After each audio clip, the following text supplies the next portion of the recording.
bring in Dana Bash. She's here in the Situation Room watching this story. What do you read into all of this? Well, look, the fact that John McCain hit Barack Obama as naive again on Iran, that was in large part because they think that this is by far one of their most winning issues on this campaign that they think they'll have against Barack Obama. But, you know, it's also about moving away from what we saw in the morning headlines, and that is self-imposed policies against lobbyists and special interests inside the McCain campaign. Because of that, 5 McCain aides have now left the campaign. On the trail, talk of reform is fundamental to John McCain's outreach to independents as he tries to establish himself as a creature of Washington intent on changing it. There's many programs that I'm against that favor special interest. Off the trail, McCain is purging his campaign of lobbyists, an aggressive effort to deflect charges of hypocrisy. The latest to go is the most high profile, Tim Leffler, McCain's national finance chairman, a lobbyist paid $15 million by Saudi Arabia, according to Newsweek. Leffler left after McCain announced new strict policies last week prohibiting any staffer from being a registered lobbyist or a foreign agent.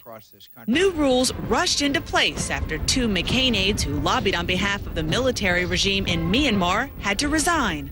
We found out that these 2 individuals had represented that country, and so they left. And we will vet everyone very seriously and make sure that it's not a repetition. Barack Obama pounced. John McCain keeps on having problems with his top advisors being lobbyists in some cases for foreign governments or other big interests that are doing business in Washington. That, I don't think, represents the kind of change that the American people are looking for. McCain has long been criticized for having lobbyists play key roles in his campaign. Top advisor Charlie Black was a senior partner in his lobbying firm until March, when he retired with a severance package.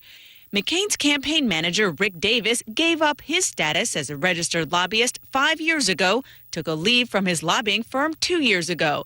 But the firm can still use his name to recruit business, since it's still on the letterhead.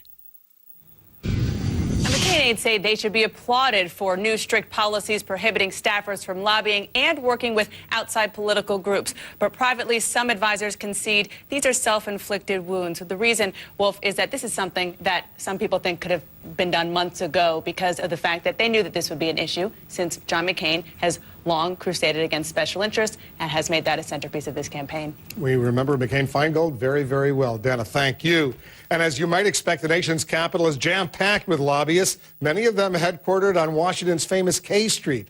As of last fall, get this, 41,386 lobbyists were registered with the Senate Public Records Office. They outnumber members of Congress big time. There are 77 registered lobbyists for every one of the 535 members of the U.S. House and Senate. And that doesn't include the foreign agents, the registered foreign agents registered with the Justice Department. A lot more of those on K Street and elsewhere here in Washington as well.